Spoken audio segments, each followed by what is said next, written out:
Oke. Allahumma inna as'aluka ilman nafi'an wa rizqan thayyiban wa amalan mutaqabbalan. Itu kalau yang Islam. Kalau yang non berarti pokoknya intinya ini ya, minta ilmu yang bermanfaat karena ilmu itu banyak banget, selalu berkembang. Gitu. Bismillahirrahmanirrahim. Ini kelihatan ya? Jelas ya di kalian ya? Jelas.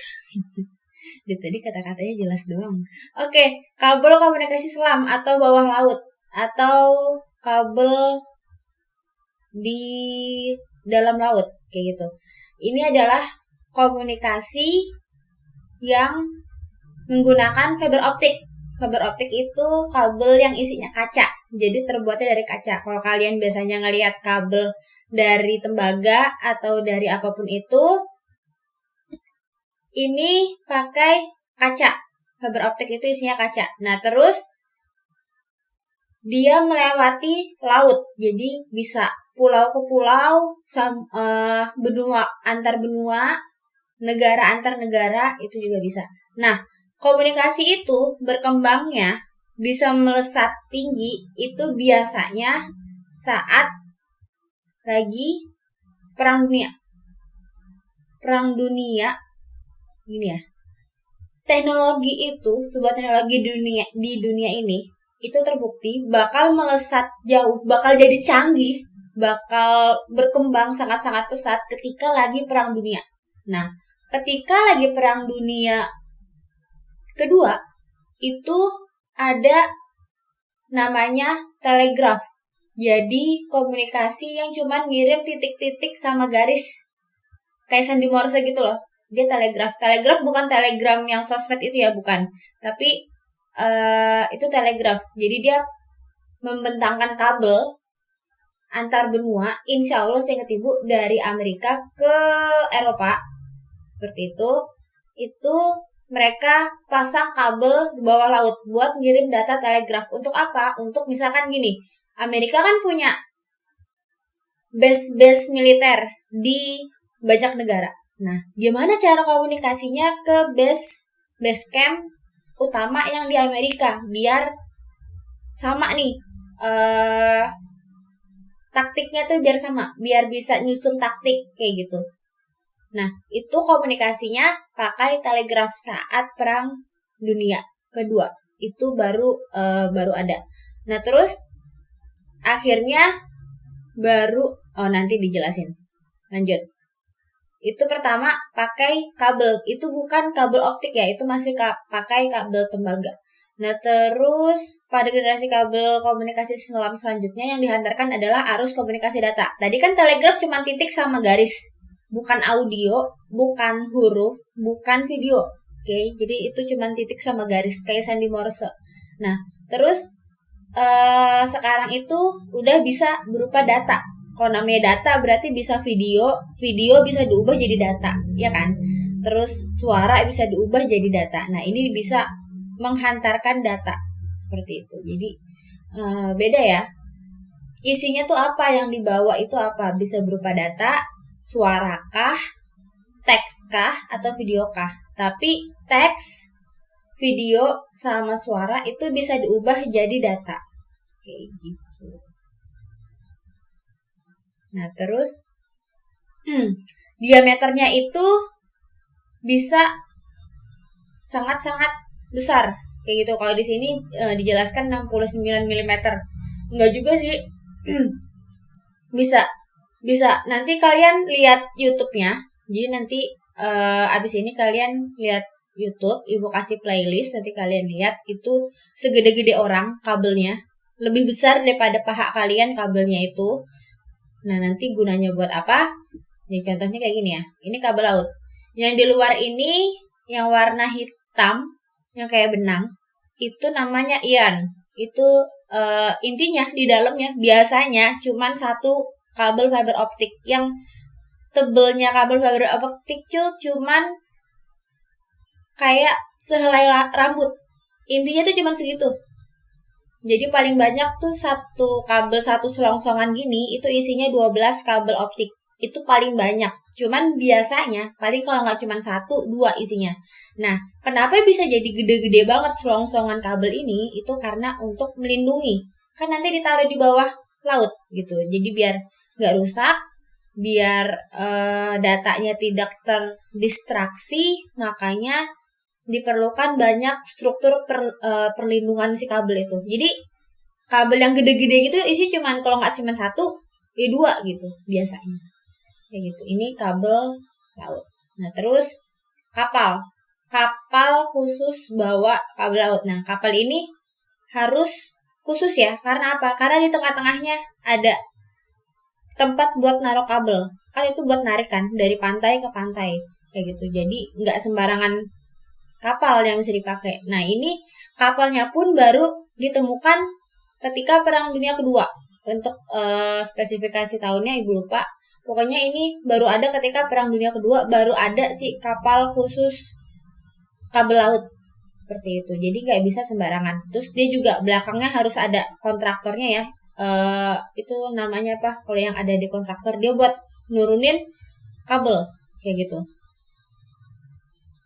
Nanti ini ada pelajaran khususnya. Nah, ini akhirnya telepon pertama di dunia yang ada kata-kata hello, I'm in kayak gitu-gitu. Kalian pasti pernah denger kok. Itu tahun 1956, berarti setelah Perang Dunia. Jadi kabelnya udah ada, baru dipakai datanya bisa mengirimkan data berupa suara antar benua gitu. Telepon pertama 1956, terus dikomersilkan kabel laut ini itu tahun 1988 kayak gitu. Maksudnya gini, di tahun 1988 itu tuh baru ada perusahaan yang gue punya jasa nih, lu bisa telepon orang yang beda negara, bisa denger suaranya langsung, bisa teleponan, bisa bolak-balik gitu kan, langsung nggak pakai surat tapi suaranya langsung live kayak gitu. Gue punya nih jasanya, kalau misalkan lu mau beli deh ke gue gitu, sewa ke gue, bayar kayak gitu. Nah, itu baru dikomersilkan tahun 1988. Nah, berarti sekarang udah 2021. Berarti sekitar udah 31 tahun ya kalau komunikasi kabel bawah laut. Kok ini jadi ada ininya ya, coret-coretannya. Oke. Ini namanya samudra. Salah ya, ini namanya map. Ini namanya map dunia, peta dunia. Nah, karena kabel bawah laut itu berarti melewati laut, otomatis juga bisa melewati samudra. Samudra itu adalah laut yang menghubungkan antar benua. Oke. Nah, ada apa aja nih? Ada tulisannya ya. Coba biar nggak bosen. Siapa nih? Siapa yang ditunjuk? Siapa ya? Pokoknya kalau nggak jawab berarti jadinya nggak masuk aja. Baperan gurunya. Oke, lanjut. Siapa ya? Michelle.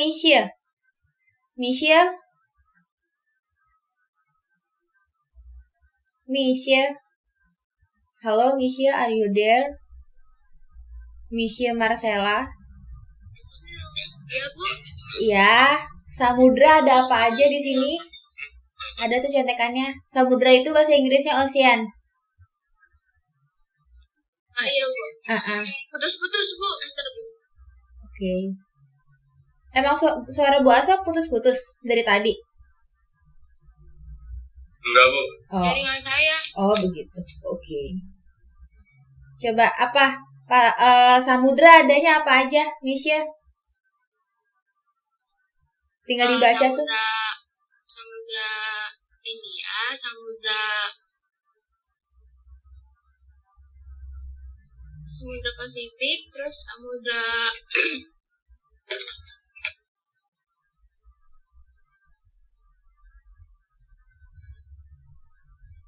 Halo? Samudra India, Samudra Pasifik. Ya, Samudra Asia, Samudra Pasifik, terus Samudra Antartika, Samudra Arktik. Arktik itu Antartika. Oh, iya. Terus ada Samudra India, Samudra Pasifik, Samudra Antartika, terus Samudra Pasifik. Atlantik udah belum? Iya, kan Atlantik, India, Pasifik, terus Antartika. Terus sebenarnya ada lagi Samudra Selatan ya, di bawah itu seberangnya Samudra Antartika, gitu ya. Jadi nanti ada jenis-jenisnya kok. Kabel laut yang menyeberangi laut biasa, yang cuman nyeberangin teluk, yang cuman nyeberangin antar pulau yang kecil-kecil, itu jenisnya komunikasi apa aja, itu nanti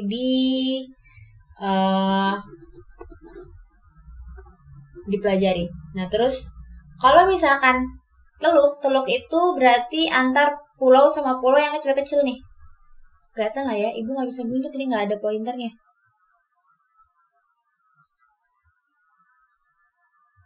Gitu. Jadi cuman misalkan dari Madura ke Pulau Jawa, itu kan berarti teluk kan, antar teluk doang, nggak samudra kayak gitu. Jadi beda. Oke lanjut. Ini telekomunikasi di Indonesia itu ada banyak karena kita itu negara yang berpulau-pulau. Jadi kita sangat bergantung sama komunikasi kabel laut. Kenapa kabel laut? Kenapa Bu nggak satelit aja? Nggak bisa karena bukan nggak bisa sih, kurang efektif karena Indonesia itu negaranya iklimnya itu banyak hujannya. Nah kalau hujan, kalau berawan itu bisa berpengaruh sama sinyal. Otomatis kalau pakai satelit nanti koneksinya bakal lebih lambat kayak gitu. Itu kalau pakai satelit kayak gitu. Jadi lebih bergantung ke kabel bawah laut kayak gitu. Jepang juga mereka mereka udah bisa mengaplikasikan 5G, malah udah ada kemarin ibu ngeliat 10G 10G itu dari Jepang, ada penelitiannya. Wow, subhanallah ya, mereka sudah bisa mengaplikasikannya karena mereka sangat-sangat serius dalam mengaplikasikan telekomunikasi kabel bawah laut. Karena kabel bawah laut kan pakai fiber optik ya, otomatis lebih cepat. Wah, nggak enak nih, udah ada coretannya.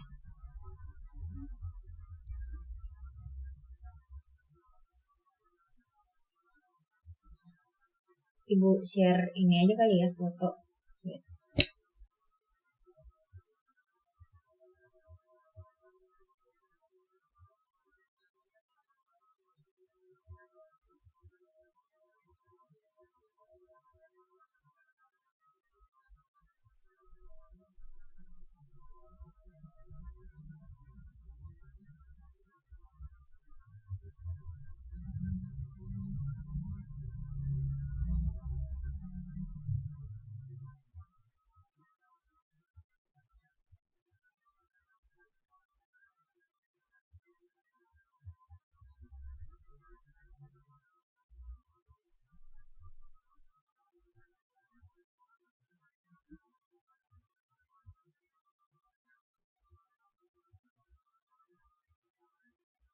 Wait ya, wait.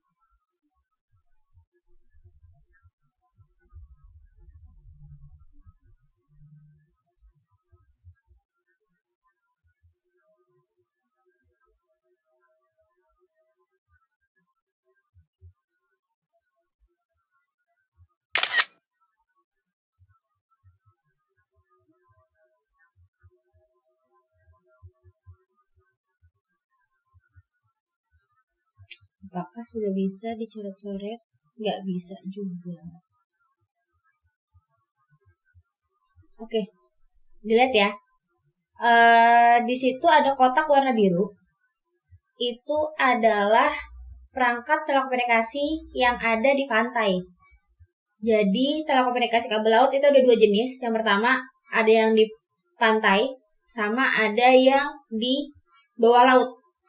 Ada yang ketanam. Nah, yang di pantai itu yang warna biru, kotak-kotak warna biru. Perangkatnya yang pertama ada SIE sama WDM SLTI. Itu jadi satu sebenarnya ya.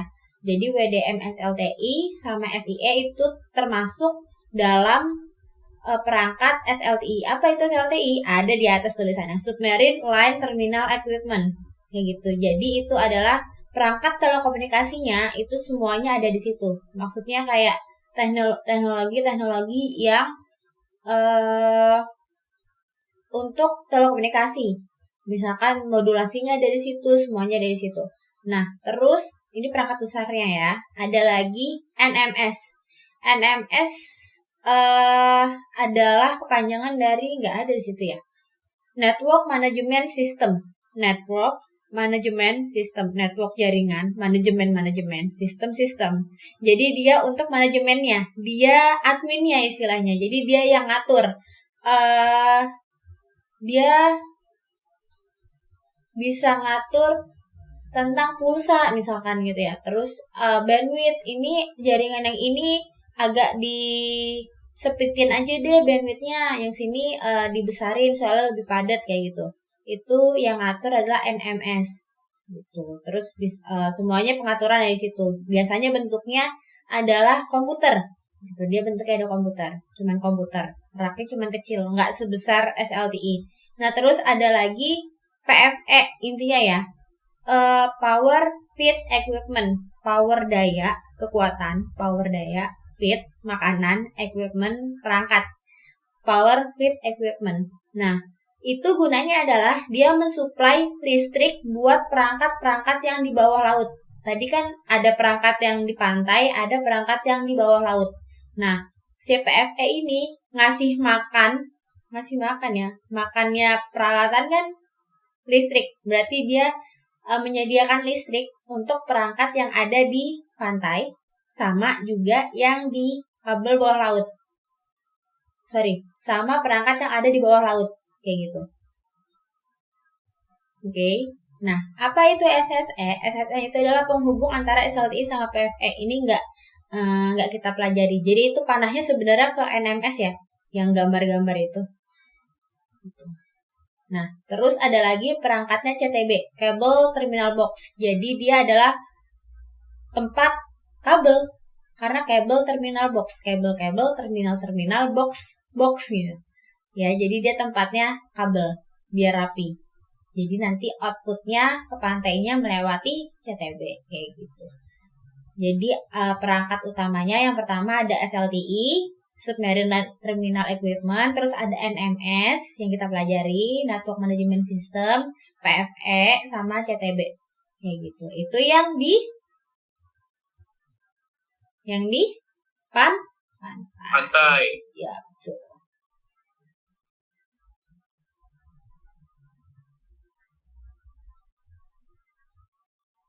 Terus pakai whiteboard aja ya. Nah, terus tadi kan yang di pantai, yang di beach.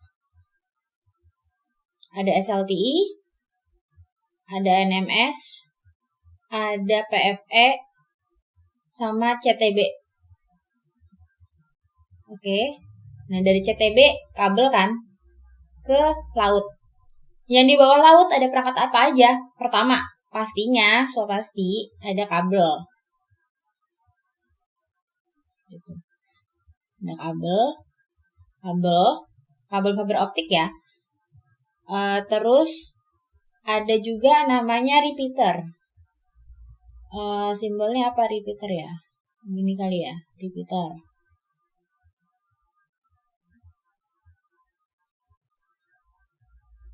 Apa itu repeater? Bahasa Indonesia repeater adalah pengulangan. Repeat, ya kan? Nah, fungsinya adalah untuk menguatkan. Jadi, data itu kan dia udah jalan nih. Otomatis dalam jarak tempuh yang jauh, datanya itu bakal melemah. Kayak contohnya gini deh, kalian foto pakai handphone, pakai kamera. Datanya 2 MB. Kalian kirim lewat WhatsApp, langsung berubah jadi cuman 300 KB, ya kan? Jadi datanya tuh melemah. Tapi si datanya tuh ada kayak gitu, tapi melemah. Nah, itu dikuatin pakai repeater. Disemangatin datanya, jadinya biar dia kuat gitu kan. Jadi bisa kuat lagi datanya. Nah, itu fungsinya ada repeater. Nah, terus ada lagi perangkat namanya equalizer. Equalizer bentuknya kotak aja kali ya. Ya.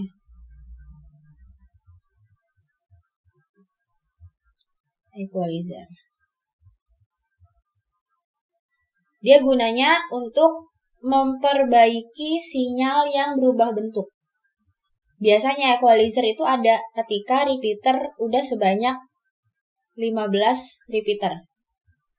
Jadi udah saking seringnya dikuatin, otomatis si datanya itu bakal berubah. Misalkan gini ya. Misalkan datanya tadinya bentuknya gini. Nah, ketika udah sering kan dia melemah, dikuatin, melemah, dikuatin, melemah, dikuatin sampai repeater ke yang 15. Akhirnya si datanya berubah jadi bentuknya misalkan gini. Gitu. Berubah bentuk gitu. Tapi datanya tetap ada kayak gitu. Enggak gitu ya. Beda. Set. Gitu. Datanya tetap ada, tetap sama, tapi bentuknya berubah gitu. Nah, makanya diperlukan equalizer. Biasanya dia udah jadi satu sama repeater yang ke-15. Tapi di Indonesia sendiri kalau komunikasi dalam negeri itu paling banyak repeater itu yang dipakai sebanyak 4 itu aja udah jarang. Paling banyak 4 di dalam Indonesia ya. Wait, ibu nyari ini dulu.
Ada sisa bentar atau panggil tadi ya?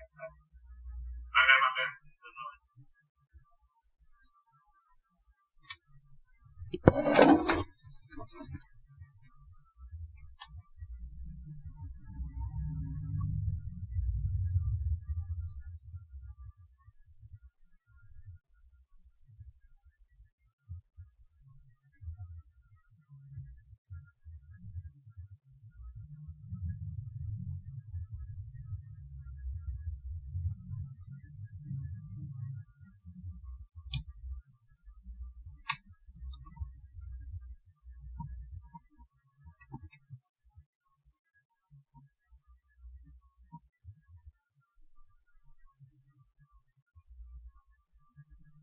Oke, lanjut.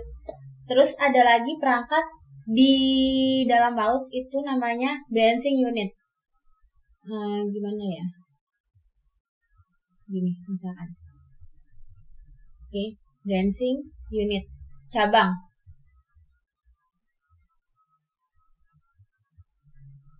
Jadi misalkan dari Surabaya, mau di cabang, dia kabelnya cuma satu nih dari Surabaya. Oh, Surabaya di sini ya misalkan ya, Surabaya. Nah, ini SB. Terus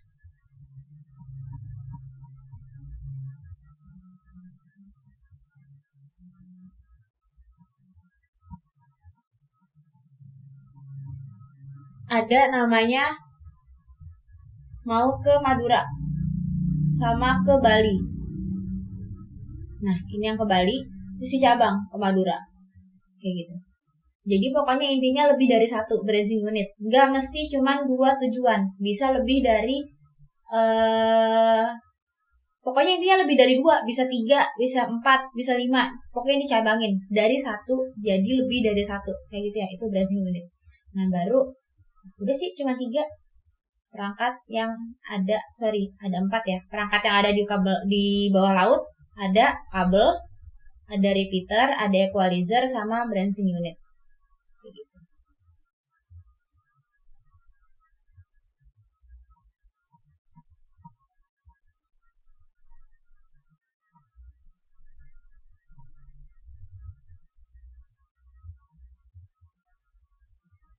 Ini titik awal untuk pelatihan ini bisa berlanjut yang menghormati Bapak supaya nanti Oke.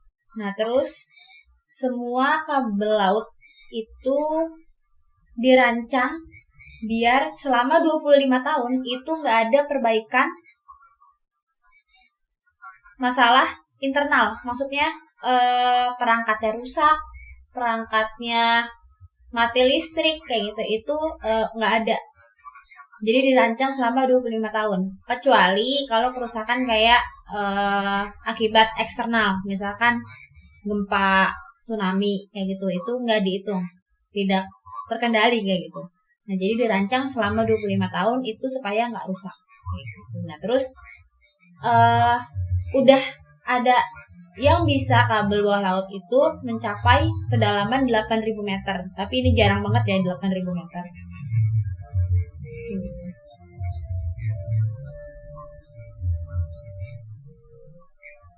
Ini ya, bisa dilihat yang di ini berarti misalkan stasiun A itu Surabaya, stasiun B itu Madura, stasiun C itu Bali, kayak gitu. Nah, berarti di tengah lautnya itu ada repeater, ada equalizer sama branching unit kayak gitu, sama kabel. Terus ini repeater, bukan sekitar ini yang lama ya, teknologi lama. Itu biasanya jarak antar repeater itu sekitar 150-an kilometer kayak gitu yang baru. Jadi sepanjang jarak 150 meter baru dibutuhin repeater. Kayak gitu. Ini udah dijelasin. Sama ini branching unit, bentuknya kayak gini ya. Udah, sampai sini ada yang ditanyakan? Bu, kalau kabel laut ada gangguan dari apa biasanya? Biasanya nanti ada sih kita pelajarin khusus untuk kerusakan kabel laut. Biasanya yang paling sering itu oleh nelayan. Nah, pokoknya kegiatan pemancingan, bukan pemancingan ya, kegiatan nelayan. Nih, nelayan itu kalau mau parkir, ya kan, mau parkir di pantai atau mau mancing di tengah laut, otomatis kan mereka nurunin jangkar, ya kan.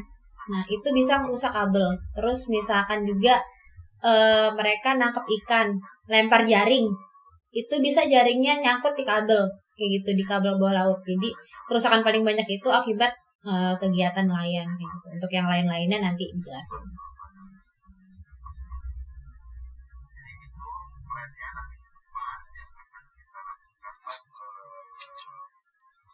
Ada lagi yang mau ditanyain?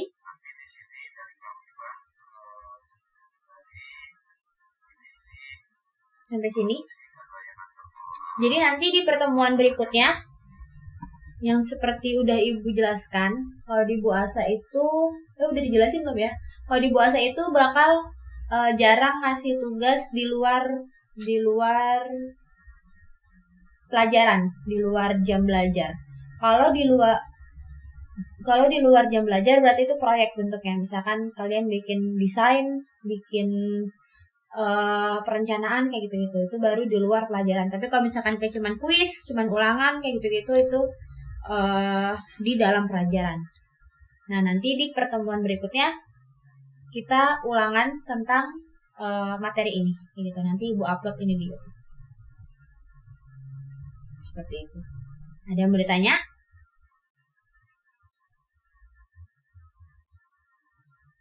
Nanti Ibu share ini di Google Classroom. Ada lagi yang mau ditanyakan? Halo, kalau jelas bilang jelas dong.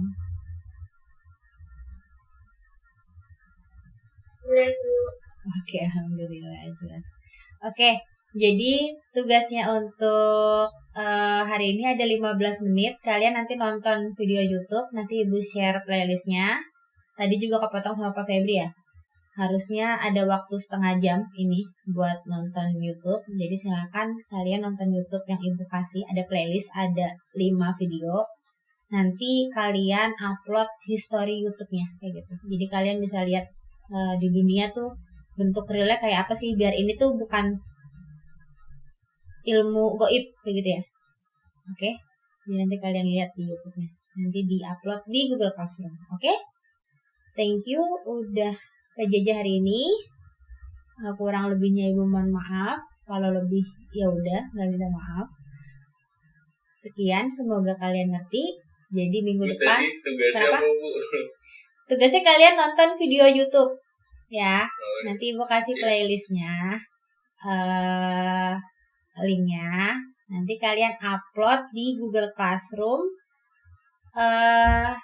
History kalian nonton YouTube-nya, gitu. Oh, screenshotannya dong ya? Iya benar, betul. Kayak gitu. Ada lagi yang mau ditanyakan? Ada ya, minggu depan ulangan ya. Kita kuis bareng-bareng. Nah, ada lagi kan? Ini repeater ada di gambarnya, nanti dilihat ya di PPT. Keluar nih di ulangan. Oke, thank you. Wassalamualaikum warahmatullahi wabarakatuh. Waalaikumsalam warahmatullahi wabarakatuh.